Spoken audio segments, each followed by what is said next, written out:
Transistor. बेटा transistor में जैसे कि हमने पीएन जंक्शन डायोड में पहले हमने देखा था कि उसको कैसे बनाया जाता है, उसमें क्या क्या पार्ट्स होते हैं, उसमें क्या हो रहा होता है अंदर, उसके बाद हमें समझ में आया था उसका फंक्शन क्या है। वेरी सिमिलर टू दैट अभी हम ट्रांजिस्टर में भी ऐसे ही सीखेंगे कि वो कौन कौन से पार्ट से मिलकर बना है और उसके बाद हम सीखेंगे कि उससे क्या काम हो पाता है।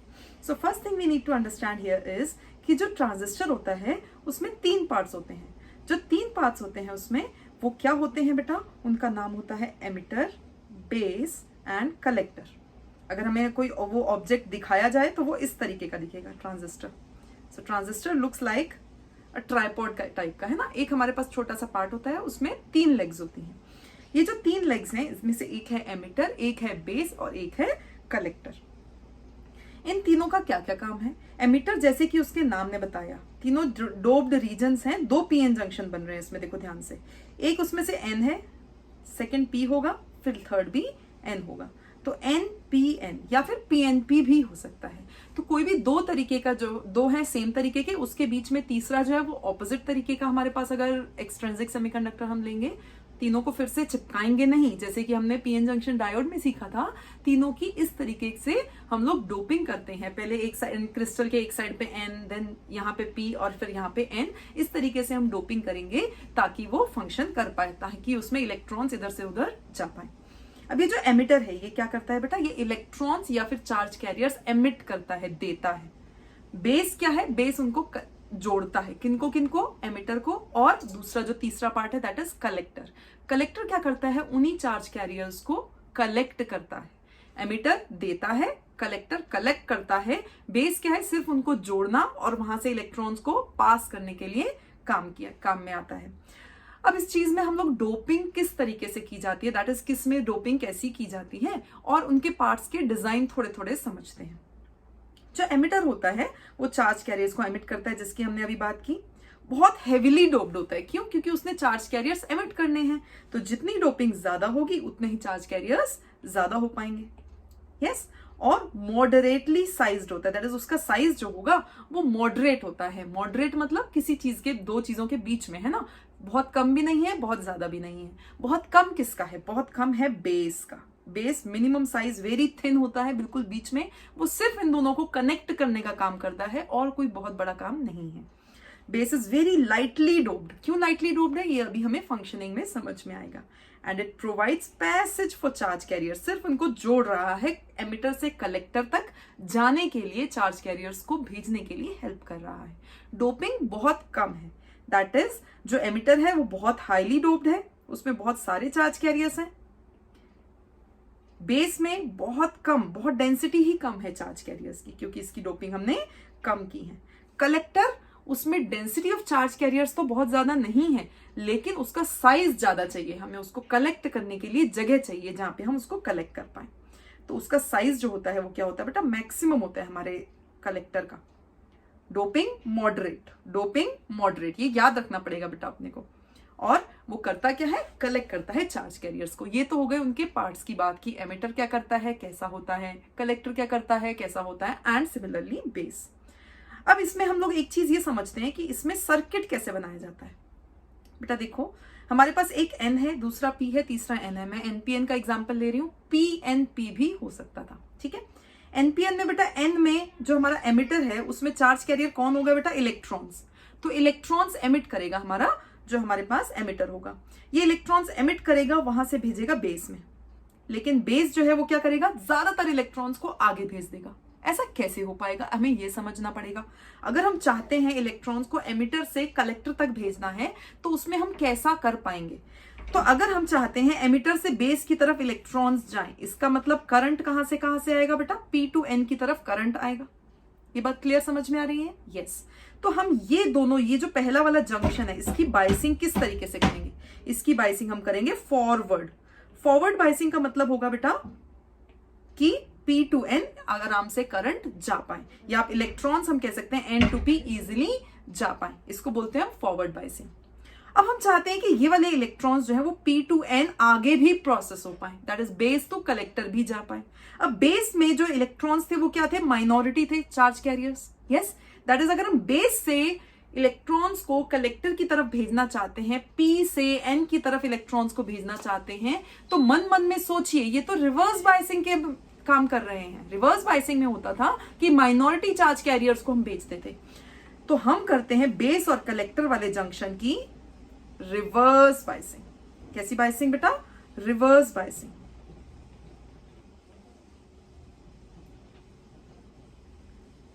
तो जो फॉरवर्ड बायसिंग है वो इस जंक्शन की मेनली बात हो रही है बेटा। तो फॉरवर्ड बायस करते हैं हम लोग, क्या करते हैं बेटा, इस वाले जंक्शन को फॉरवर्ड बायस करते हैं। जो हमारा ये पी एन जंक्शन पहला वाला है ना, बेस और एमिटर वाला, इसको हम करते हैं फॉरवर्ड बायस। तो फॉरवर्ड बायस करने से क्या हो गया बेटा? वो थिन हो गया होगा, बिल्कुल याद आ गया आपको, डिप्लीशन रीजन थिन हो जाता था। और हमने इसको क्या किया बेटा, जो दूसरा वाला हमारे पास जंक्शन है उसको हमने क्या कर दिया बेटा, रिवर्स बायस। रिवर्स बायस होने से वो थोड़ा सा थिक हो गया होगा। तो बेटा अब मुझे ये बताइए कि इलेक्ट्रॉन्स वैसे तो बेस में बहुत कम थे, because it was P type का हमारे पास वो सेमीकंडक्टर था, तो बेस में इस केस में इलेक्ट्रॉन्स बहुत कम थे, लेकिन हम इंजेक्ट करा रहे हैं उसमें इलेक्ट्रॉन्स कहां से? एमिटर से। यस, तो उसको थोड़ा ना पता है कि इंजेक्ट कराने वाले इलेक्ट्रॉन्स का क्या करना है। तो अगर मैं ऐसा इलेक्ट्रिक फील्ड लगाऊं जो पी से एन की तरफ इलेक्ट्रॉन्स को ऑलरेडी भेज रहा था, याद आया आपको कि यहां पे ऑलरेडी इलेक्ट्रिक फील्ड क्या था बेटा, एन टू पी वाला इलेक्ट्रिक फील्ड इनसाइड वाला प्रेजेंट था।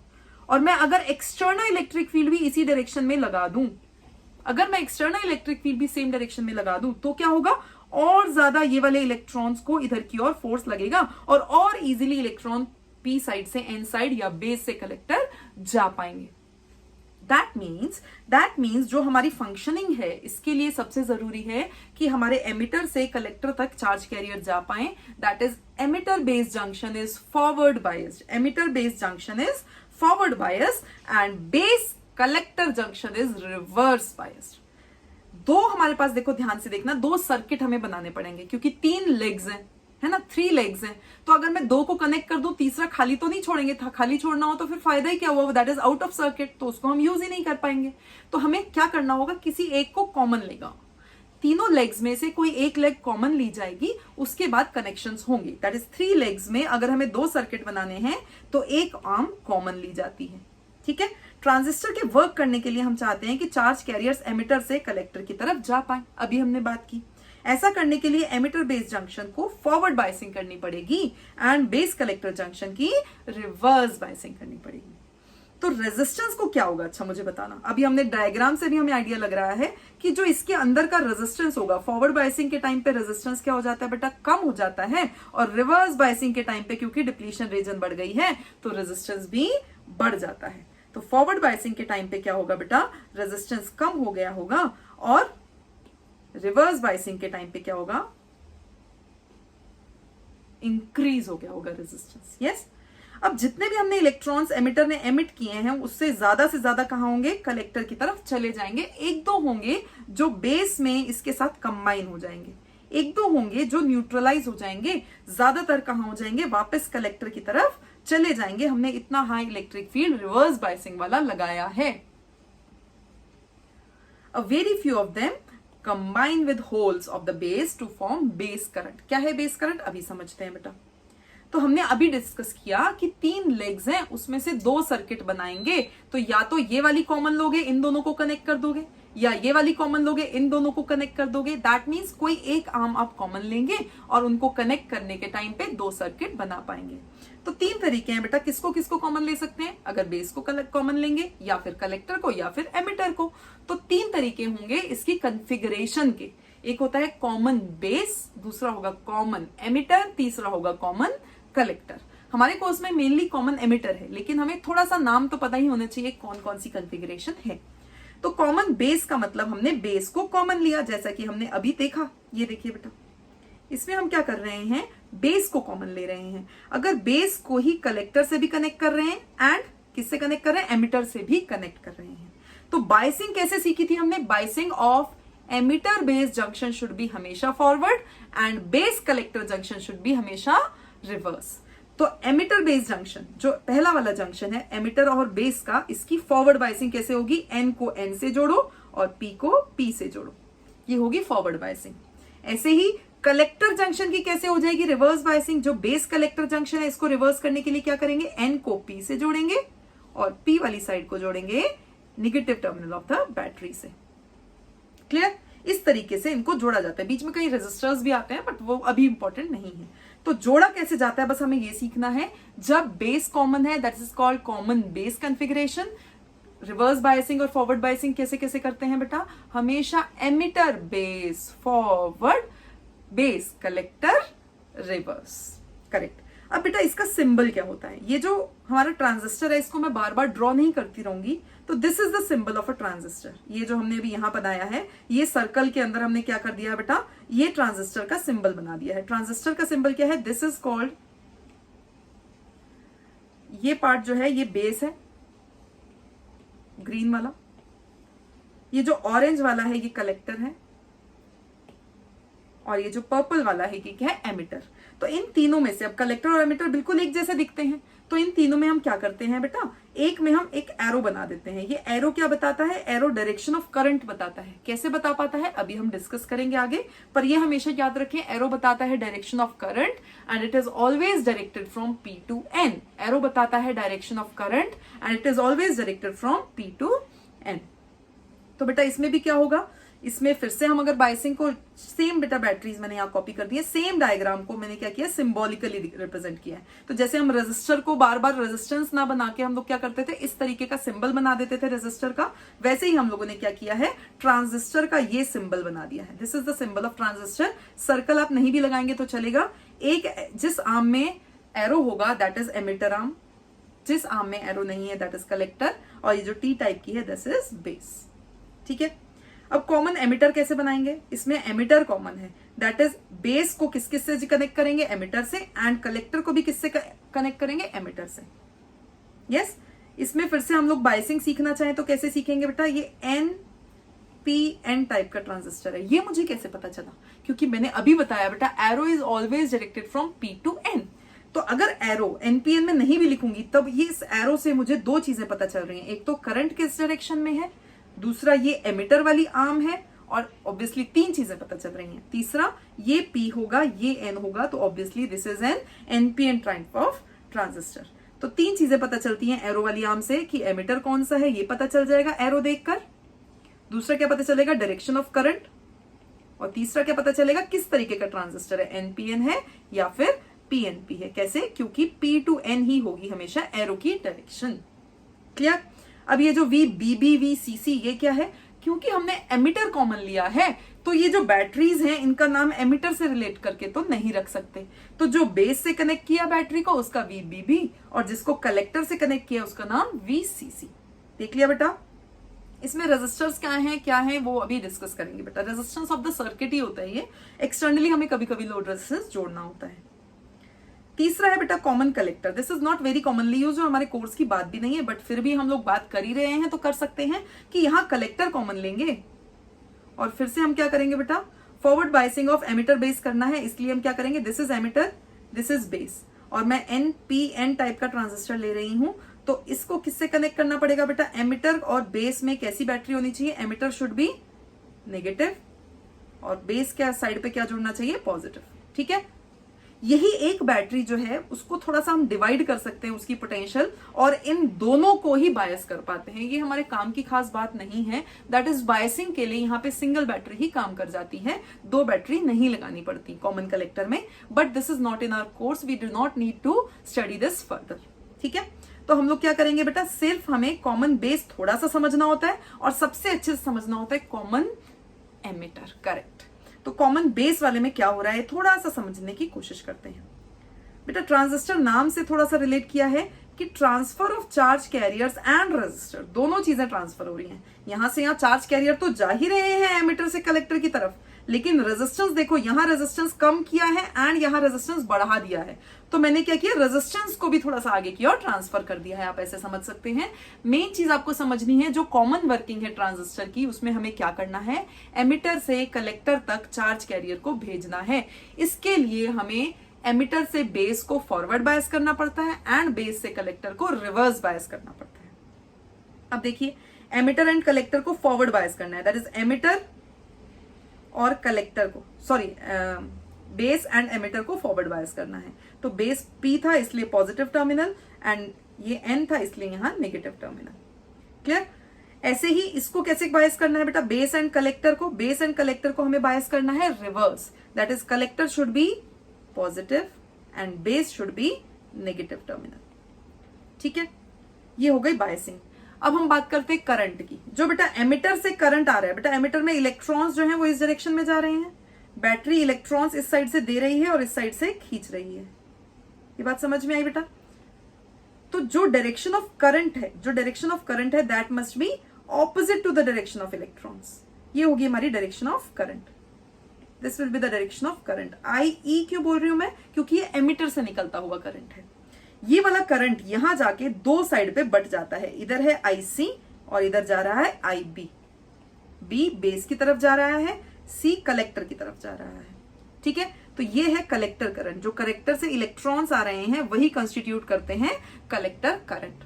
तो जो कलेक्टर करंट है उसका अगर मैं बेस करंट से सम कर दूं, कलेक्टर एंड बेस करंट को मैं ऐड कर दूं, तो क्या बन जाएगा, एमिटर करंट ही बन जाएगा। IE is equal to IB plus IC। क्यों? क्योंकि वही इलेक्ट्रॉन जो हमने एमिटर से भेजे हैं वही कलेक्टर में जा रहे हैं और थोड़े से बेस में चले जा रहे हैं। ठीक है, इसको कैसे मैं सिंबल कैसे बना रही हूं बेटा, सेम वही देखो, उसका सिंबल बना दिया मैंने।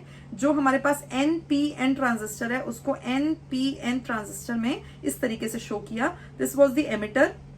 ये दोनों चीजें मुझे पता चली थी सिर्फ एरो से, क्योंकि एरो हमेशा P to N होगा और एमिटर में ही एरो बना होगा। तो NPN ट्रांजिस्टर मुझे लिखने की जरूरत नहीं होती है कि ये NPN है, सिर्फ एरो मुझे बता देगा। और एमिटर कौन सी ब्रांच है ये भी मुझे लिखने की जरूरत नहीं होती है। बैटरीज मैंने बेटा सेम कॉपी पेस्ट कर दिया है, यहाँ जो बैटरी थी वही यहाँ पे कनेक्ट कर दी है और इस तरीके से ये ट्रांजिस्टर्स जो है वो सिंबॉलिकली बनाए जा सकते हैं। बेटा ये जो हमारे पास कलेक्टर करंट है वो क्या है, ज्यादातर इलेक्ट्रॉन्स हमने क्या किया, आगे भेजने की कोशिश की थी बेस से कलेक्टर की तरफ। दैट मीन्स कलेक्टर करंट बहुत ज्यादा है कंपेयर टू बेस करंट। जितना भी हम चार्ज कैरियर्स भेज रहे हैं एमिटर से, most of them reach the collector. इसलिए जो हमारा कलेक्टर करंट होता है that is 95 to 99% of the emitter current. 95 to 99% होता है हमारा एमिटर करंट से कलेक्टर करंट। बहुत बड़ा वैल्यू है ये। और बेस करंट कितना रह जाएगा, थोड़ा सा छोटू सा 1 2 3 4%। ठीक है, तो IC अपॉन IE, ये थोड़ा सा यहाँ पे हम लोग को देखने की जरूरत है कि IC अपॉन IE का नाम होता है एक अल्फा। अल्फा का मतलब क्या है, कोई मतलब नहीं है अभी हमारे लिए। ठीक है, अल्फा किसको बोलते हैं, IC upon IE, that is हमारा कलेक्टर करंट एमिटर करंट से कितना फ्रैक्शन है, थोड़ा सा कम होगा, आपको याद होगा। तो हम लोग अभी बात करें 95 to 99% है, तो फ्रैक्शन में क्या बोलेंगे 0.95 to 0.99, यही होता है alpha. Collector current emitter current का कितना फ्रैक्शन है, दिस इज कॉल्ड अल्फा। ठीक है, अब IB बहुत छोटा हो, हम चाहते हैं IB बहुत छोटा हो तभी वर्किंग अच्छे से कर पाता है ट्रांजिस्टर, तो उसके लिए ही हमने उसको बिल्कुल थिन और बिल्कुल लाइटली डोप्ड बनाया है, ताकि जो इलेक्ट्रॉन्स यहां से यहां तक ट्रांसफर करने हैं उनको कोई हिंड्रेंस ना मिले। ये होल्स इतने कम, इतनी सी जगह पे 2-4 होल्स ही हों और वो उसको ज्यादा डिस्टर्ब नहीं करे इलेक्ट्रॉन्स को, and most of the electrons transfer towards the collector side. ये बात को हम लोग को यही यूज के लिए हम लोगों ने बेस को क्या बनाया है, thin and lightly doped, thin and lightly doped. अब बेटा अगर इसी का मैं NPN के बजाय PNP बनाती तो चार्ज कैरियर कौन होता, holes. Then holes will be the charge carriers. तो होल्स की जिधर डायरेक्शन है उधर ही करंट ट्रेवल करेगा IE। वो जो होल्स हैं वो बीच में N वाला जो पार्ट है वो क्या है इस केस में, बेस। तो बेस से कुछ कनेक्ट हो जाएंगे, 1-2 न्यूट्रलाइज हो जाएंगे, बाकी सारे के सारे होल्स आगे चले जाएंगे। ऐसा क्यों, क्योंकि हमने बायसिंग ही ऐसी की है। पहली वाली बायसिंग हमने कैसी की बेटा, एमिटर और बेस में हमने बायसिंग की फॉरवर्ड, ताकि होल्स आराम से इधर से इधर मेजॉरिटी चार्ज कैरियर जा पाए। लेकिन हमने सेकेंड बारी चाहते हैं कि होल्स जो हैं वो आराम से बेस से कलेक्टर जा पाए, तो यहां हम माइनॉरिटी चार्ज कैरियर को आगे भेजना चाहते हैं, तो इसलिए हम बायसिंग कैसी करेंगे बेटा, रिवर्स। रिवर्स बायसिंग में इलेक्ट्रिक फील्ड जो होता है वो हेल्प करता है माइनॉरिटी चार्ज कैरियर्स को मूव करने में। तो हमने यहां करनी है reverse biasing, that is P को कनेक्ट करना पड़ेगा नेगेटिव टर्मिनल से, लेकिन यहां पे हमें करनी है फॉरवर्ड बायसिंग, दैट इज इधर के P को कनेक्ट करना पड़ेगा पॉजिटिव टर्मिनल से। क्लियर? इस तरीके से बायसिंग को अगर हम सिंबॉलिकली रिप्रेजेंट करना चाहें वही बात हो गई, सिंबॉलिकली इसको रिप्रेजेंट किया जाएगा इस तरीके से बेटा।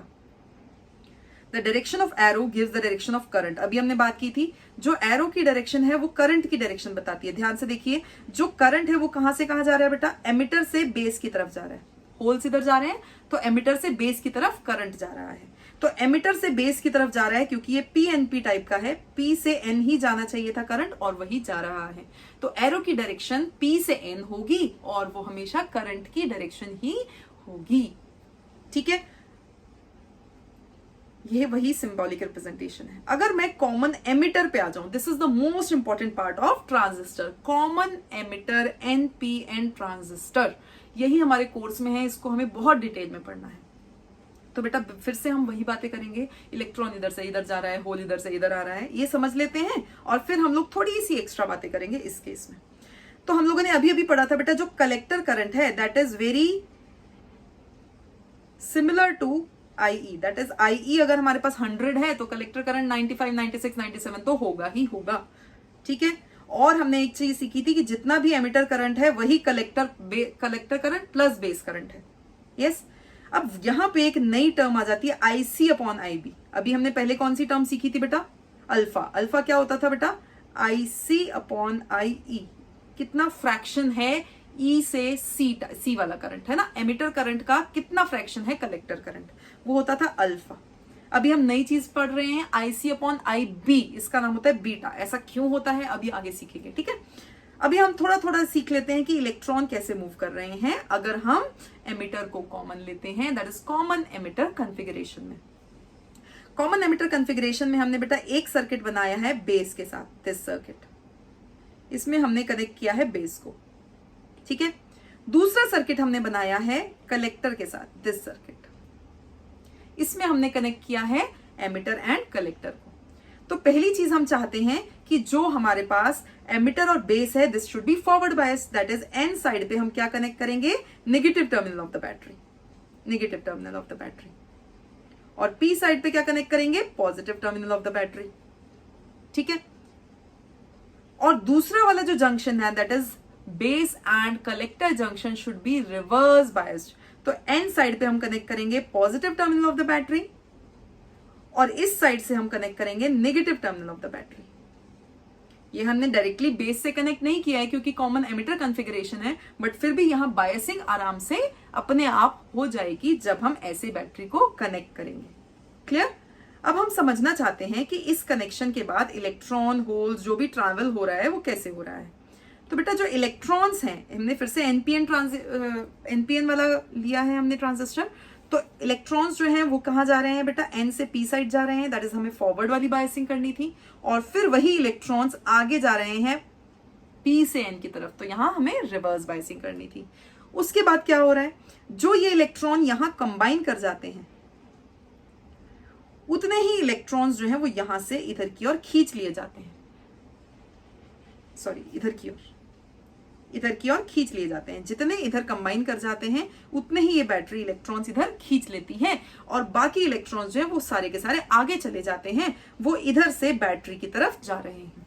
ठीक है, ये जो VCC वाली बैटरी है उसने इधर से इलेक्ट्रॉन्स को कलेक्टर की साइड से खींच लिया है। So this is called collector current. ये जो VCC बैटरी से कलेक्टर से कनेक्टेड वाला करंट है दैट इज कलेक्टर करंट। वही कलेक्टर करंट घूम के जब यहां पे आएगा तो यहां एक कलेक्टर करंट भी आ रहा है और ये वाले सर्किट से देखें तो बेस करंट भी आ रहा है। तो दोनों करंट मिलकर IB प्लस IC मिलकर क्या बना देते हैं? IE, collector current plus base current. Hello students, अब हम लोग सीखने वाले हैं बेटा ट्रांजिस्टर में ये इनपुट पार्ट और आउटपुट पार्ट जो है इनमें जो रिलेशन है, जिसमें जो करंट्स हैं उसको हम कैसे देखते हैं। पहली सिंपल सी चीज़ हम लोग देख लेते हैं कि जो हमने एम्पलीफिकेशन फैक्टर्स सीखे थे अल्फा और बीटा, उसमें क्या रिलेशन होता है। बेटा अल्फा होता था IC अपॉन IE, ऐसा हम लोग को याद है। इसकी वैल्यू होती थी बेटा 0.95, 0.98, 0.98, that is slightly less than 1। और बीटा होता था IC अपॉन IB, इसकी वैल्यू कभी कभी हम इसको करंट गेन भी कहते हैं। करंट गेन क्यों कहते हैं? क्योंकि जनरली बेटा हमारे पास जो आउटपुट करंट होता है वो IC होता है, इनपुट करंट IB होता है, तो हमने करंट को कितना बढ़ा लिया उसको करंट गेन कहा जाता है। तो बीटा को हम करंट गेन भी कहते हैं। दोनों वैसे एम्पलीफिकेशन फैक्टर्स हैं। तो बेटा इन दोनों में कभी कभी रिलेशन डायरेक्टली क्वेश्चन की फॉर्म में पूछ लिया जाता है, लेकिन अल्फा दे रखा है, बीटा को फॉर्मूले में कैसे बोलेंगे और सिमिलर थिंग्स, है ना। तो बेटा बहुत सिंपल सी हमने रिलेशन सीखी थी कि आई जो है वो IB प्लस IC होता है, या फिर हम एमिटर ने जितने भी इलेक्ट्रॉन्स या फिर मेजॉरिटी चार्ज कैरियर्स एमिट किए हैं वो थोड़े से बेस में चले जाते हैं, बाकी सारे के सारे कलेक्टर में चले जाते हैं। तो उन्हीं दोनों का सम IB और IC का सम मिलकर IE बन जाता है। अगर मैं इस इक्वेशन को IC से डिवाइड करूँ तो बहुत सिंपल सी रिलेशन आ जा रही है। देखो IE अपॉन IC को हम 1/अल्फा बोल सकते हैं, IB अपॉन IC को 1/बीटा बोल सकते हैं +1। दैट इज बीटा को हम कभी कभी अल्फा अपॉन 1 माइनस अल्फा या फिर अल्फा को बीटा अपॉन 1 प्लस बीटा बोल देते हैं, और जनरली यही ऑप्शंस दे रखे होंगे, उसमें से आपको करेक्ट ऑप्शन टिक करना होगा। चलिए बेटा अब बड़े बच्चों वाली बातें कर लेते हैं। अगर हम लोग को सर्किट में दे रखा है एक ट्रांजिस्टर, ट्रांजिस्टर कैसा है, NPN टाइप का है, क्या हमें ये लिख के दिया होगा? नहीं, हमें सिर्फ ये एरो बना कर दिया होगा और हमें खुद डिसाइड करना होगा कि एमिटर कौन सी साइड है, कलेक्टर कौन सी साइड है, और इसमें NPN है या PNP है। ये एरो की डायरेक्शन हमेशा क्या होती थी बेटा? करंट की डायरेक्शन होती थी, और करंट हमेशा P to N चलता था, याद आ गया आपको? तो करंट अगर P to N चलेगा तो फिर हम डायरेक्टली सोच सकते थे कि ये P है, ये N है और ये भी N है। तो NPN कॉमन एमिटर कॉन्फ़िगरेशन को थोड़ा सा अच्छे से हम देख लेते हैं कि उसमें करंट्स एंड वोल्टेजेस में क्या रिलेशन होता है। तो बेटा सबसे पहली चीज हमें ये समझनी है कि this side of the circuit is called input part and this side is called output part. ठीक है, जो इनपुट है उसमें IB करंट जा रहा है, जो आउटपुट है उसमें IC करंट है। ठीक है, इन दोनों में इसीलिए हम IC अपॉन IB को क्या बोलते थे बेटा? करंट गेन बोलते थे। अब इसमें वैसे ही ये जो रिलेशनशिप, ये जो हमारे पास वोल्टेज है, इस वोल्टेज को हम क्या बोलते हैं? Input voltage, and this is called output voltage. तो हम लोग को सबसे पहले हमें ये समझना है कि ये वोल्टेजेस और करंट्स किस तरीके से एक दूसरे के साथ वेरी करेंगे, तभी हम इसका बाकी जो आगे रिलेशन है या इसका क्या यूज कर सकते हैं एम्पलीफिकेशन में, उसको हम देख पाएंगे। तो ट्रांजिस्टर एज एन एम्पलीफायर या इसका कुछ भी हम यूज आगे करेंगे तो उसके लिए हम लोग को ये समझना पड़ेगा कि वोल्टेज के साथ करंट कैसे वेरी करता है। इस चीज को हम कैरेक्टरिस्टिक भी बोलते हैं। कैरेक्टरिस्टिक्स मतलब वोल्टेज के साथ करंट किस ग्राफ किस तरीके का बनेगा, या किस तरीके से वेरी करेगा।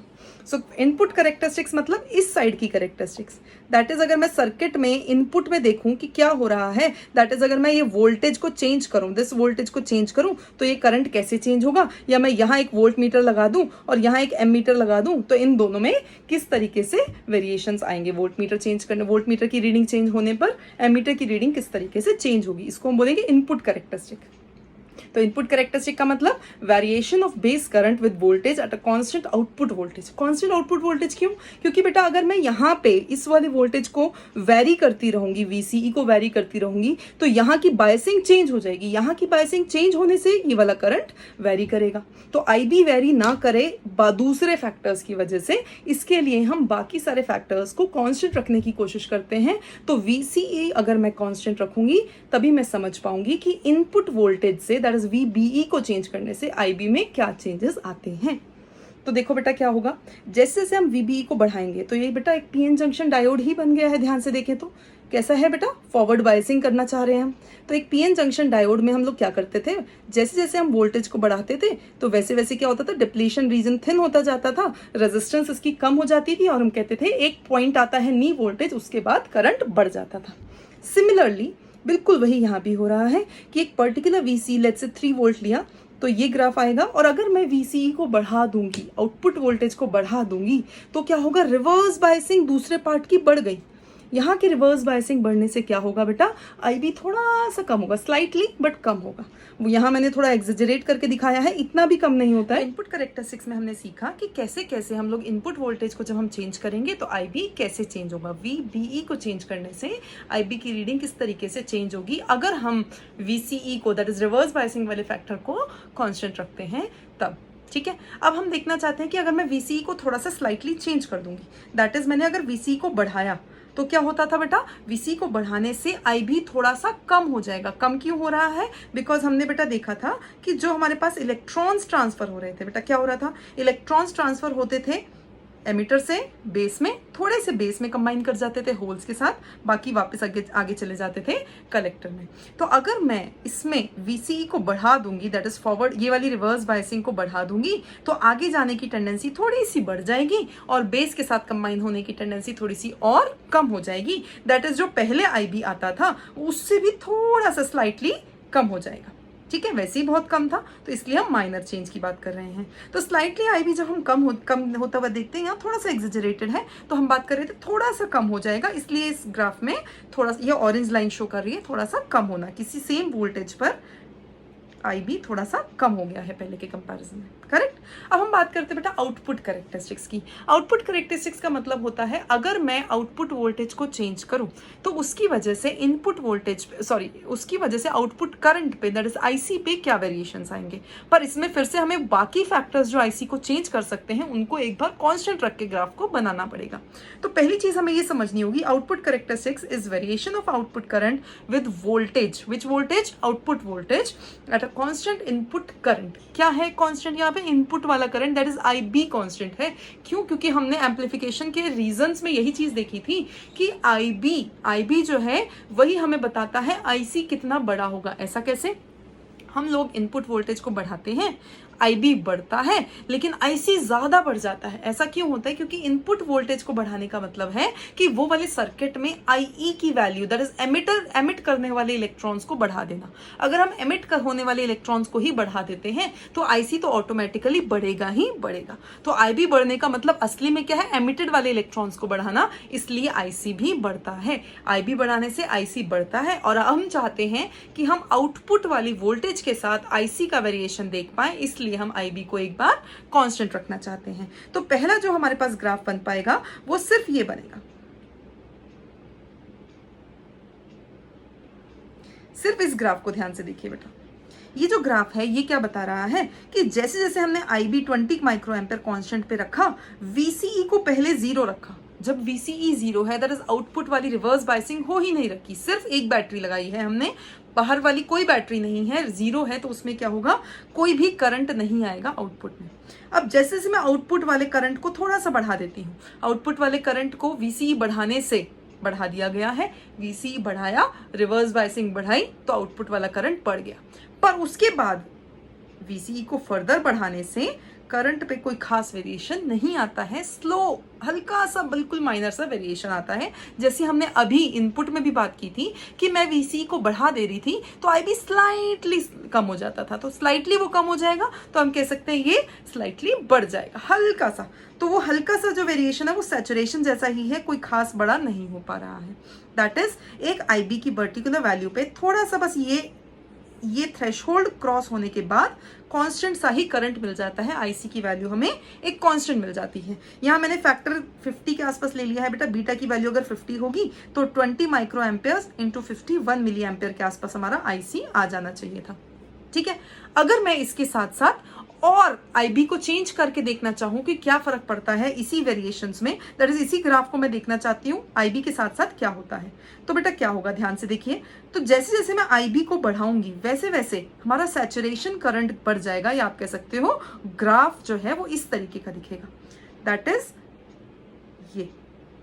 तो क्या हो रहा है, मैंने क्या किया है, सेम VCE पे अगर IB ज्यादा है तो IC भी अप्रोक्सीमेटली उसी फैक्टर से ज्यादा होगा। मैंने IB को डबल किया है और IC भी देखो डबल हो गया है, 1 मिली एम्पेयर से 2 मिली एम्पेयर हो गया है। तो हम लोग क्या कहते हैं बेटा, अगर मैं IB को बढ़ाऊं और IC बढ़ जाए तो देखो यही एम्पलीफिकेशन का सबसे इंपॉर्टेंट फैक्टर है।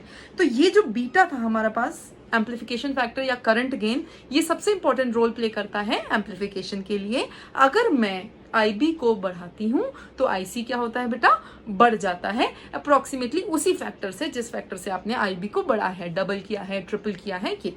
तो IC अपॉन IB को हम लोग अब तक क्या बोलते थे बेटा, beta, that is current gain. लेकिन ये है बीटा DC मतलब अगर मैं सिर्फ बैटरीज यूज करूं, अगर मैं असली आउटपुट जो हमारे पास असली सिग्नल्स होते हैं, वोल्टेज वाले सिग्नल्स, करंट वाले signals, variation of current with time, variation of voltage with time, अगर मैं वैसे सिग्नल्स यूज करूं लाइक स्पीच, अगर मैं कुछ बोलती हूं तो variation of sound, variation of pressure जो है वो कन्वर्ट होता है इलेक्ट्रिकल सिग्नल्स में, और वो इलेक्ट्रिकल सिग्नल्स ही मैग्नीफाई होते हैं, एम्पलीफाई होते हैं और स्पीकर से आउटपुट आता है।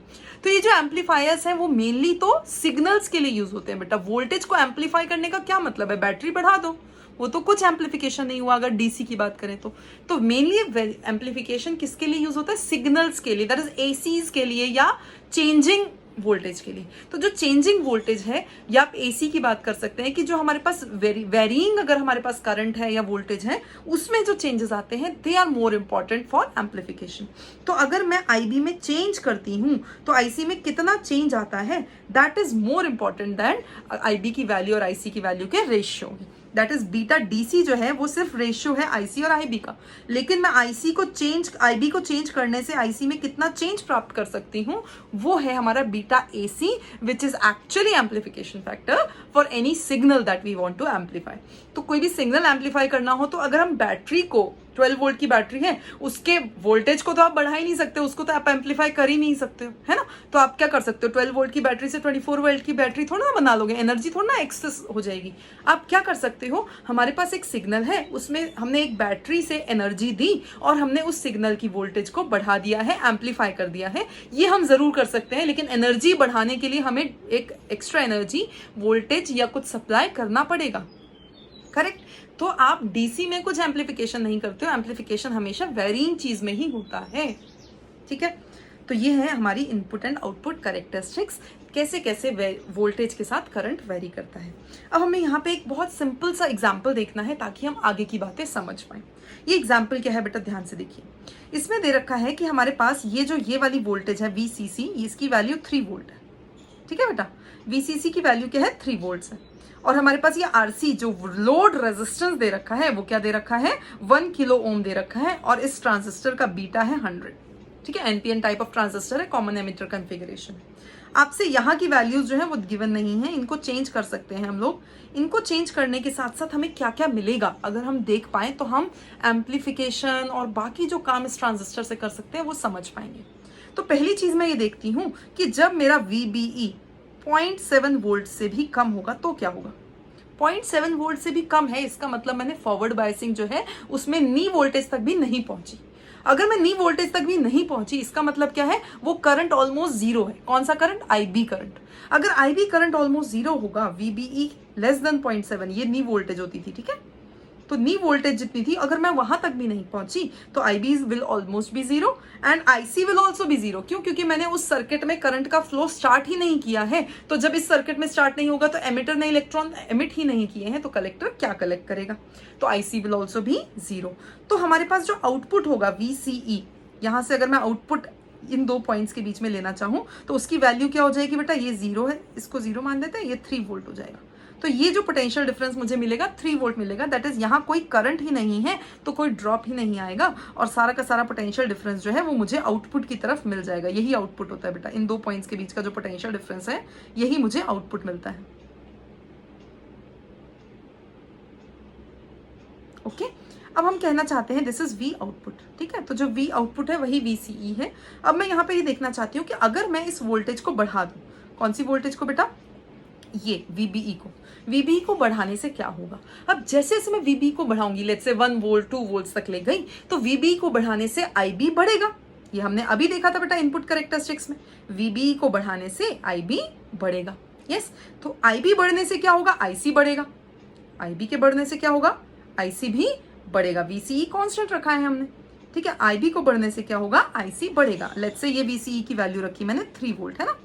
तो IB पहले मैंने 20 माइक्रो एम्पियर्स लिया था, अब बढ़ा दिया है, तो IB के बढ़ने से IC क्या हो रहा है बेटा, बढ़ रहा है। अब IC बढ़ेगा तो क्या होगा बेटा, IC के बढ़ने से ये वाला पोटेंशियल ड्रॉप बढ़ेगा, इसके अक्रॉस जो ड्रॉप होता है वो होगा ICRC। यस, तो लेट से मैं कोई एक वैल्यू ले लेती हूं, जब ये 10 माइक्रो एम्पियर है, 10 माइक्रो एम्पियर है, बीटा 100 है, तो हमारे पास IC कितना हो जाएगा बेटा उस टाइम पे, 1000 माइक्रो एम्पियर या फिर 1 मिली एम्पियर, 1 मिली एम्पियर हो जाएगा। तो जब IC 1 मिली एम्पियर है और RC 1 किलो ओम है तो हम कह सकते हैं बेटा IC into RC potential drop कितना हो गया, 1 वोल्ट। जब 1 वोल्ट का पोटेंशियल ड्रॉप आएगा तो यहाँ का पोटेंशियल अगर 3 है तो यहाँ का पोटेंशियल क्या हो गया, 2, तो मुझे V आउटपुट मिल जाएगा 2 वोल्ट्स। दैट मीन्स अब V आउटपुट पहले से कम हो गया, पहले 3 वोल्ट मिल रहा था, जैसे जैसे मैं IC को बढ़ाऊंगी V आउटपुट कम हो गया। IC कैसे बढ़ाया, इनपुट वोल्टेज बढ़ा के। अच्छा, अब मैं इनपुट को और थोड़ा सा बढ़ा देती हूँ, लेट्स से मेरा बीटा ये जो IB हो जाता है वो 10 के बजाय 20 माइक्रो एम्पियर है, तो IC क्या हो जाएगा बेटा, 1 मिली एम्पियर के बजाय 2 मिली एम्पियर हो जाएगा। यस, क्योंकि मैंने बीटा कांस्टेंट माना है, ठीक है। अब मेरा ICRC की वैल्यू क्या हो जाएगी, अब IC into RC potential drop कितना आ जाएगा, 2 वोल्ट का पोटेंशियल ड्रॉप आएगा। 3 वोल्ट में 2 वोल्ट कम किया, 2 वोल्ट का पोटेंशियल ड्रॉप आया, दैट मीन्स अब मेरा यहाँ आउटपुट 1 वोल्ट आएगा। क्लियर?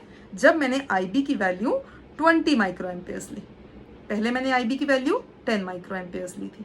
अच्छा, अगर मैं 30 लूं तो बेटा ये वाली कैलकुलेशन आप खुद करके सोचिए, अगर मैं 30 माइक्रो एम्पियर्स लूं तो क्या होगा। 30 माइक्रो एम्पियर अगर मेरा आईबी है तो IC would be 3 milli ampere. ठीक है, 100 टाइम्स।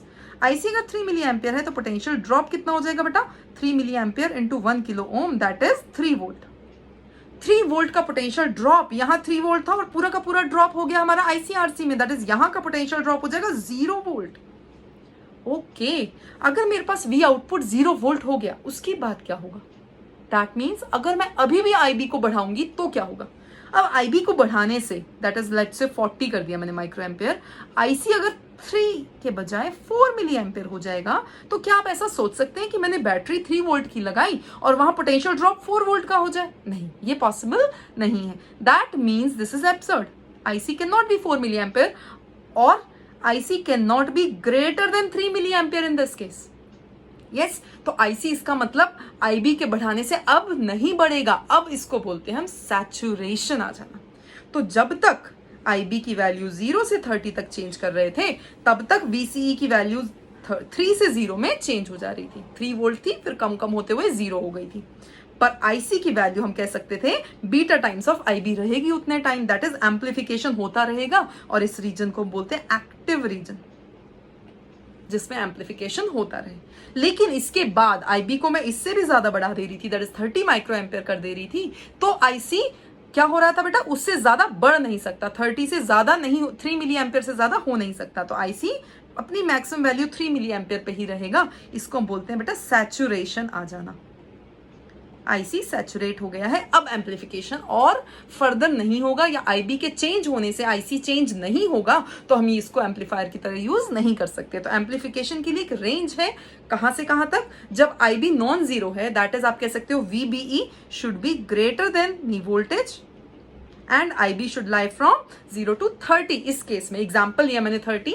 अभी यहाँ पे हम देखेंगे बेटा वो वैल्यूज IB, IC, R इन सब की टर्म्स में क्या आएंगी। ठीक है, तो हमने सबसे अच्छी बात ये सीखी कि मैं जैसे जैसे इनपुट को चेंज करती हूँ, आउटपुट कैसे चेंज होता है, यही हमारा ट्रांजिस्टर का फंक्शन समझने के लिए सबसे इंपॉर्टेंट बात है। जैसे कि अगर मैं वी इनपुट कौन सा था, VBE वाला है ना, उसको जैसे जैसे मैं बढ़ाऊंगी तो क्या होगा बेटा, IB बढ़ेगा। ये पिंक वाला IB लाइन है बेटा, ध्यान से देखिए,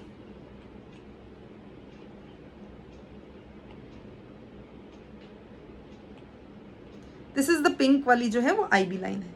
तो जैसे जैसे मैं V इन को बढ़ाती हूँ, इनपुट वाले पोटेंशियल डिफरेंस को बढ़ाती हूँ, तो क्या होगा बेटा, इनपुट वाला करंट भी बढ़ेगा। इनपुट करंट के साथ साथ हमारा आउटपुट वाला करंट दैट इज IC भी उसी रेशियो में बढ़ता जा रहा था, दैट इज बीटा जो IC अपॉन IB था वो हमारा वैलिड था, तो वो बढ़ता जाएगा बढ़ता जाएगा बढ़ता जाएगा। लेकिन कब तक, जैसे हमारा अभी केस आया था 30 माइक्रो एम्पियर जब हमारा IB हो गया था, तो IB तो हम बढ़ा सकते हैं अभी भी VB को बढ़ा के, पर IC क्या आ गया, सैचुरेशन पे आ गया है, अब IC नहीं बढ़ पाएगा। सो ये वाला रीजन जो है जिसमें IB बढ़ाने से IC नहीं बढ़ेगा, उसको बोलते हैं सैचुरेशन रीजन। ये पर्पल वाली लाइन क्या है बेटा, आउटपुट वोल्टेज दिखाया है मैंने कि अगर मैं IC को बढ़ाती हूं तो आउटपुट वोल्टेज कम होती है। किसको बोलते हैं आउटपुट वोल्टेज बेटा, VCE, that is VCC minus ICRC। ध्यान से देखिए, VCC हमने बैटरी ली थी 3 वोल्ट की, उसमें से हम क्या, जो ड्रॉप था वो सबट्रैक्ट करे जा रहे थे और हमें आउटपुट मिलता जा रहा था। तो VCE जो V आउटपुट है वो है VCC माइनस ICRC। उसकी वैल्यू जो है वो कम होती जाएगी। क्यों, this is constant, RC is constant, IC हम बढ़ा रहे हैं, IC बढ़ाएंगे तो VCE कम होता जाएगा, आउटपुट वोल्टेज कम होती जाएगी। तो आउटपुट वोल्टेज अगर कम हो रही है तो ये एम्प्लीफिकेशन में कैसे यूज होगा, मैंने यहाँ वैल्यू बढ़ाई, उधर वैल्यू कम हो रही है, तो एम्प्लीफिकेशन में यूज करने के लिए हमें लगाना पड़ेगा दिमाग। देखो कैसे, अगर मैंने दिया ये इनपुट लेट्स से, ठीक है, तो हम क्या चाहते हैं, आउटपुट भी कुछ ऐसा दिखे, पर किसी ने बोला अगर मेरा आउटपुट ऐसा दिखे तो क्या भी वो भी एम्प्लीफिकेशन होगा, यस, दैट इज एम्पलीफिकेशन तब है जब उसकी वैल्यूज जो है वो क्या इंक्रीज हो जाएंगे, क्योंकि मेनली एनर्जी से रिलेटेड है हमारी values. Most of the values, जैसे हम लोग आवाज की बात करेंगे या कुछ भी चीज आपको एम्पलीफाई करनी है, तो उसकी वैल्यू पॉजिटिव है या निगेटिव है उतना मैटर नहीं करता, जब तक ये मैटर करता है कि मैग्नीट्यूड उतना ही रहे, जितना ये बढ़ रहा है उतना वो भी बढ़े, पर ज्यादा फैक्टर से। यस, तो अगर मेरे पास इस तरीके का इनपुट आउटपुट नहीं आ पाता है तो हम इस तरीके का आउटपुट भी ऑब्टेन कर सकते हैं। थोड़ा अच्छा बनाने दीजिए बेटा, बहुत खराब सा डायग्राम बना है यहाँ पे, लाइक दिस। तो ध्यान से देखिए बेटा, अगर मेरा इनपुट ये है और मैं आउटपुट ये वाला ऑब्टेन कर पाऊं तो भी एम्पलीफाइड ही माना जाएगा। तो ये वाला आउटपुट ऑब्टेन करने के लिए हम लोग ये वाली बात कैसे यूज करेंगे, एम्पली ट्रांजिस्टर को कैसे यूज करेंगे, यही हमें देखना है अपने नेक्स्ट थोड़े से सेक्शन में। देखो बेटा ध्यान से, अभी क्या हुआ था, हमने अभी जो जो पढ़ा है उसको थोड़ा सा मैं रिवाइज करवा रही हूँ बेटा स्कीमेटिक डायग्राम से, कि जब आईसी के बढ़ने से VCE कम हो रहा था। क्यों? क्योंकि VCE was VCC minus ICRC, VCC minus ICRC। तो IC के बढ़ने से बेटा VCE कम हो जाएगा, तो रिवर्स बायसिंग जंक्शन की कम होती जाएगी। देखो मैंने क्या किया, फॉरवर्ड बायसिंग को बढ़ाया, IB बढ़ा, IC बढ़ा, इधर की बायसिंग को मैंने चेंज नहीं किया था, बट वो अपने आप कम होती गई। मैंने VCC बैटरी को चेंज नहीं किया, लेकिन वो बायसिंग अपने आप कम होती जाएगी। इसकी वजह से हम कह सकते हैं सैचुरेशन आ जाता है, या हमने अभी अभी समझा बेटा सैचुरेशन कब आता है बेटा, VCE जब जीरो हो जाता है, दैट इज VCE जीरो हो जाता है, वो है सैचुरेशन। दैट इज आउटपुट जो हमारे पास वोल्टेज आ रही है वो जीरो हो जाए, उसको हम बोलते हैं सैचुरेशन, हमारा करंट IC मैक्सिमम हो जाए। ठीक है, अगर वही चीज मैं अगर IC, RC, VC इनकी टर्म्स में सीखना चाहूं तो एक बार हम फिर से यही बात रिवाइज कर लेते हैं। जो इनपुट है वो हम देते हैं इन 2 पॉइंट्स के अबाउट। ठीक है, अभी तक हम सिर्फ बैटरी लगा रहे थे, असली में हम साथ में कुछ ना कुछ इनपुट दे रहे होते हैं AC फॉर्म में, और वो जो AC इनपुट होता है वो मैंने यहाँ पे तो बहुत इजीली ड्रॉ कर दिया, भाई सीरीज में लगा दो, पर असली में उसकी कपलिंग की जाती है कैपेसिटर्स यूज करके एंड ऑल, बट हम लोग यहाँ पे सिंप्लीफाइड वर्जन बना रहे हैं। तो क्या होगा बेटा, ये वाला पोटेंशियल डिफरेंस जो VBE है ना, ये इसको अब मैं इनपुट बोल रही हूँ बेटा, हमने असली में तो ये इनपुट दिया है कि हमने एनर्जी तो इतनी यूज की है ना, इसलिए मैं इस पॉइंट को इनपुट बोल रही हूँ। तो यहाँ पे क्या होगा बेटा, अभी हमने क्या देखा था, VI प्लस VBB ये नेट इनपुट है। इनपुट जो चेंज हो रहा है वो तो ये AC वाला ही चेंज हो रहा है, बैटरी तो चेंज हो नहीं रही है। तो जो चेंज इन इनपुट है वो कितना चेंज आएगा आउटपुट में लेकर आएगा, वो हमें एम्पलीफिकेशन दे पाएगा। तो जो हमारा चेंज इन इनपुट होगा वो होगा delta VBE plus delta IB RB। अब डेल्टा VBE को मैं डेल्टा IB RI भी बोल सकती हूँ। ये क्या है, ये हमने सीखा था डायनेमिक रेजिस्टेंस जब हम बात कर रहे थे सिंपल डायोड्स की। तो डायनेमिक रेजिस्टेंस फॉरवर्ड बायसिंग में क्या होता था, हम लोग कहते थे बेटा फॉरवर्ड बायसिंग है तो डायनेमिक रेजिस्टेंस क्या होगा, delta V upon delta I, वहां पे जो होगा। ऐसे ही रिवर्स बायसिंग में तो delta V upon delta I was dynamic resistance. तो यहाँ पर क्या होगा बेटा, R इनपुट RI बोल सकते हैं हम उसको, डेल्टा IB इंटू RI इसको बोल रही हूँ बेटा डेल्टा VBE को, और सिमिलरली डेल्टा IB RB में RB कौन सा है, ये आउटपुट, ये एक्सटर्नल वाला इनपुट रेजिस्टेंस। ठीक है, तो नेट में delta IB into RI plus RB, और जनरली इसको हम इनपुट रेजिस्टेंस टोटल रेजिस्टेंस को बोल दे रहे हैं, दैट इज ये वाला इनपुट रेजिस्टेंस एंड ये वाला इनपुट रेजिस्टेंस मिलाकर RI कहला सकते हैं। ठीक है, और कभी कभी हम इसको इग्नोर भी कर देते हैं ये वाले छोटे छोटे रेजिस्टेंस को, क्योंकि हमने एक्सटर्नली RB जो लगाया है वो ठीक ठाक सी रेंज का होता है, किलो ओम्स, 100 ओम्स ऐसा। ठीक है, तो RI is approximately RB only generally. ठीक है, अच्छा आउटपुट वाली सर्किट में हम लोग क्या कह रहे थे, आउटपुट सर्किट में VCE की वैल्यू होती थी VCC minus ICRC, VCC minus ICRC, वही पोटेंशियल इन दोनों पॉइंट्स के बीच में हमें मिलेगा। इसको हम कहते हैं, अगर मैं इसको चेंज देखना चाहूं तो डेल्टा VO क्या होएगा, delta VCE that is minus of delta ICRC, क्योंकि VCC तो कांस्टेंट है, उसमें कोई चेंज नहीं आ रहा है। तो change in input was delta IB into RI and change in output was minus of delta IC into RC। इसी को बोलते हैं ऑपोजिट फेज में होना। मैंने इनपुट बढ़ाया लेकिन आउटपुट कम हो रहा है, फिर भी हम उसको यूज कर पा रहे हैं। देखिए output is out of phase in common emitter configuration. Common base में ऐसा नहीं होता है, कॉमन बेस हमने ऑलरेडी सीखना नहीं है, लेकिन कॉमन बेस में क्या होता है, सेम फेज में हमें मिल पाता है, पर ऐसा इसमें नहीं हो पा रहा है। तो वोल्टेज गेन हुई क्या, वोल्टेज गेन क्या होगी, आउटपुट वाली वोल्टेज में जो चेंज आ रहा है इनपुट वोल्टेज के चेंज करने से। ठीक है, उसको हम बोलेंगे बेटा minus delta IC/RC upon delta IB/RI, ये वाला। This is a very important value. अब delta IC upon delta IB तो बीटा AC होता था, इसको सिंपल बीटा बोलते जाओ, AC क्यों लगाना है बार बार। तो बीटा की वैल्यू जो है वो क्या है, delta IC upon delta IB, तो ये बन गया minus of beta into RC upon RI। इसको कुछ लोग, मतलब मुझे कहना कभी भी नहीं चाहिए, ये रेजिस्टेंस गेन बोल देते हैं। रेजिस्टेंस बेटा गेन नहीं हुई है, ये रेजिस्टेंस हमने खुद लगाई है, पर क्योंकि ये हमारा करंट गेन है, ये वोल्टेज गेन है, तो कुछ लोग कहते हैं भाई voltage is equal to current into resistance, इसलिए voltage gain is equal to current gain into resistance gain. ये सिर्फ एक याद करने का तरीका है। तो बेटा AV इसको बोलते हैं वोल्टेज गेन। ये क्या होगा, माइनस, नेगेटिव क्यों आ रहा है बेटा, क्योंकि आउटपुट फेज में नहीं है। अगर मैं इनपुट बढ़ा रही हूं तो आउटपुट कम हो रहा है, लेकिन फिर भी एम्पलीफाइड है, देखो सेम रेशियो आप कह सकते हो, बढ़ रहा है उसी तरीके से कम हो रहा है। पावर गेन क्या होगा बेटा, power gain would be beta into voltage gain, that is current gain into voltage gain will be called power gain. Power gain कितना होता है, बीटा स्क्वायर इंटू RC/RI। जो मैं अभी पिछले 2 मिनट में बताया है, यही सारी वैल्यूज क्वेश्चंस में यूज होंगी। ये बीटा, AV, पावर गेन, ये सब हमें यूज करना पड़ेगा, बट जो हमने अभी इससे पहले सीखा क्या फंक्शन में, उसी से हम क्वेश्चन को सॉल्व कर पाते हैं। तो सबसे इंपॉर्टेंट बात आपको ये ध्यान रखनी है कि बीटा एम्पलीफिकेशन करते टाइम कांस्टेंट रहता है, IC अपॉन IB बोलो या delta IC upon delta IB, it's approximately most of the time same unless mentioned. ठीक है। दूसरी बात, बहुत बहुत बहुत इंपॉर्टेंट बात, सैचुरेशन कब आता है, जब VCE 0 हो जाता है, आउटपुट पोटेंशियल डिफरेंस 0 हो जाए या मिनिमम हो जाए और करंट मैक्सिमम हो जाए, उसी को सैचुरेशन बोलते हैं। सैचुरेशन कब आता है, VCE 0 होता है। बेटा बोलिए साथ में, VCE is 0 at the time of saturation. बस ये 2 बातें बहुत अच्छे से ध्यान रखिए। फॉर्मूलाज जो है बहुत सिंपल फॉर्मूले हैं, ध्यान से देखिए बेटा। Delta IC upon delta IB into RC upon RI को लोग बोल देते हैं current gain into resistance gain. ठीक है, ऐसे ही हमने पावर गेन सीखा।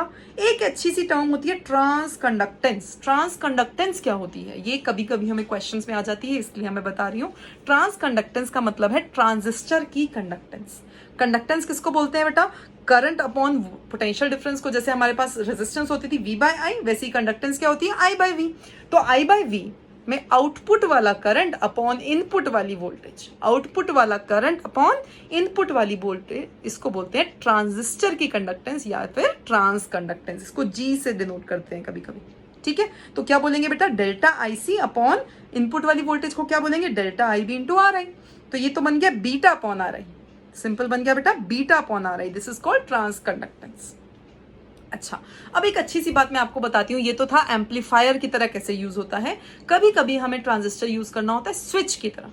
स्विच की तरह हमें क्यों यूज करना पड़ेगा, स्विच तो मैनुअली बहुत सिंपल होता है, भाई स्विच की को ओपन किया, की को क्लोज किया। पर नहीं, स्विच की तरह जब हम ट्रांजिस्टर को यूज करते हैं पहली बार, तो ही होता है बेटा सबसे बड़ा चमत्कार। क्या है ये बेटा, आप लोगों ने सुना होगा जब पुराने जमाने में कंप्यूटर्स बने थे, वो सिर्फ कैलकुलेशंस कर पाते थे बहुत स्लो, और पूरा एक रूम के बराबर एक एक कंप्यूटर होता था। एक हार्ड डिस्क भी, मतलब आप ये सोच सकते हो एक वॉल के जितनी होती थी। तो इतनी बड़ी बड़ी हार्ड डिस्क, इतने बड़े बड़े कंप्यूटर से हम इतने छोटे छोटे मोबाइल के इतने छोटे छोटे उस पर कैसे पहुंच गए। एक 5 MB की हार्ड डिस्क, आप समझ सकते हैं, ये वाले जो एक रूम है, इसका एक वॉल के बराबर एक 5 MB की हार्ड डिस्क ही हो पाती थी। दैट इज, अगर आप एक हार्ड डिस्क इतनी छोटी से इतने छोटे में पता नहीं कितने GBs तक, कितने TBs तक का सामान ले लेते हैं, इसमें इतना बड़ा चेंज कैसे आया। सबसे बड़ा चेंज आया सेमीकंडक्टर्स से। पहले सब कुछ, सारे के सारे डिवाइसेस, वैक्यूम ट्यूब्स या स्विचेस, ये सब जो यूज करते थे हम पहले कंप्यूटर्स में, वो सब हम कैसे यूज करते हैं, ट्रांजिस्टर के थ्रू। सबसे बड़ा जो हमारे पास, आप कह सकते हो कि पिछली सेंचुरी में सबसे बड़ा जो इन्वेंशन है वो है ही ट्रांजिस्टर। ट्रांजिस्टर से हमने इतने छोटे छोटे स्विचेस बनाए, इतने छोटे छोटे एम्पलीफायर्स बनाए कि अब इतने छोटे से मोबाइल डिवाइस में इतने बड़े बड़े काम हो पाते हैं। तो सारे बहुत सारे स्विचेस हैं। आपने बेटा लॉजिक गेट्स में पढ़ा होगा, 0 1 इनपुट कर रहे हैं। वो 0 1 का इनपुट का मतलब क्या है, वो ही हम यहाँ पे थोड़ा सा समझेंगे। तो बेटा हमने एक वही वाला एग्जाम्पल दोबारा से लिया है कि बीटा 100 है और हमारे पास ये VCC कितना है, 3 वोल्ट। तो हमने अभी 3 चीजें सीखी थी कि जैसे जैसे मैं IB को बढ़ा रही थी तो कैसे कैसे हमारे पास आउटपुट चेंज हो रहा था। अभी हमने सीखा था वही 2 वैल्यूज जो एम्पलीफिकेशन में यूज नहीं हो पाती, उसको हमें कहीं तो यूज करना था। वही यूज करा हमने स्विच में। कैसे, तो हमने देखा था बेटा फर्स्ट सिचुएशन में जब VBE was less than 0.7 volt, तो क्या हो रहा था, यहां मैंने बैटरी लगा रखी है है ना। पर यहाँ की बैटरी को चेंज करने पे, यहाँ के वैल्यूज को चेंज करने से डिसाइड होता था कि ये ट्रांजिस्टर करंट को फ्लो कराएगा या नहीं कराएगा। दैट इज, इस बैटरी को मैं चेंज नहीं कर रही हूं, यस, पर मैं यहाँ की बैटरी को अगर मैं कम वोल्टेज पे ले जाती हूं तो ये कंडक्शन खत्म हो जाता है, आईसी की वैल्यू 0 हो जाती है। This is called cut off state, या फिर स्विच ओपन है, आप ऐसा कह सकते हैं। करंट नहीं आ रहा है, that is switch is open. तो ये जो स्विच ओपन है, कट ऑफ के स्टेट है, स्विच ऑफ है। ओपन का मतलब जैसे हम की को ओपन करते थे ना, वही वाला सिचुएशन है। तो स्विच ऑफ कौन सा केस होता है? जब हमने ये जो बेस वाली बैटरी है, बेस वाला पोटेंशियल डिफरेंस है, इसको बहुत लो वैल्यू दी है, 0.7 से भी कम, तो उसको हम बोलते हैं cut off state. Cut off state में जो उधर का जो कंडक्शन था, आईसी की वैल्यू भी 0 हो जाती है, कंडक्शन बंद हो जाता है। अच्छा, तो फिर स्विच ऑन पे क्या होगा? जब स्विच ऑन होगा तो हम कहेंगे बेटा हमारे पास आउटपुट वाला करंट मैक्सिमम आ गया है, इसका मतलब अभी उसमें पूरा का पूरा करंट फ्लो कर रहा है और वो वेरी नहीं कर रहा है, दैट इज सैचुरेशन वाला स्टेट। हमने अभी अभी सीखा था बेटा, जब हमने आईबी को 30 माइक्रो एम्पियर से भी बड़ा कर दिया था तो क्या हो गया था बेटा, हमारे पास आउटपुट मिनिमम हो गया था वीसीई की वैल्यू, लेकिन आईसी मैक्सिमम हो गया था। दैट इज, अब इस करंट को चेंज नहीं कर रहे हैं हम। तो आप एक सिंपल आप सर्किट मान सकते हो जिसमें हमने एक बैटरी लगाई और करंट की कांस्टेंट वैल्यू आ रही है, लेकिन इसमें बहुत इंपॉर्टेंट बात यह है कि ये कंट्रोल किससे हो रहा है? ट्रांजिस्टर से। दैट इज, आउटपुट वाला जो करंट है उसकी वैल्यू जो है वो कांस्टेंट रहेगी, लेकिन वो आएगा या नहीं आएगा ये कौन डिसाइड करेगा? इनपुट वाला करंट। इनपुट में हमने अगर आईबी की वैल्यू 30 माइक्रो एम्पियर से ज्यादा रखी या हाई वोल्टेज रखा तो आउटपुट वाला क्या रहेगा बेटा? आउटपुट वाला हमारे पास करंट मैक्सिमम हो जाएगा, इसको हम बोलते हैं स्विच ऑन या फिर सैचुरेशन स्टेट। ठीक है, यही चीज हम लोग बेटा बाइनरी में सीखते थे। जो 0 वैल्यूज होती थी वो लो इनपुट कहलाते थे, और जो हमारे पास हाई वाले इनपुट होते थे उसको हम बोलते थे 1। ठीक है, तो इन सबको ही मिला के लॉजिक गेट्स बने, उन्हीं को मिला के हमने बहुत सारे स्विचेस को मिलाकर सारे के सारे कंप्यूटर के फंक्शंस बनाए। Thank you.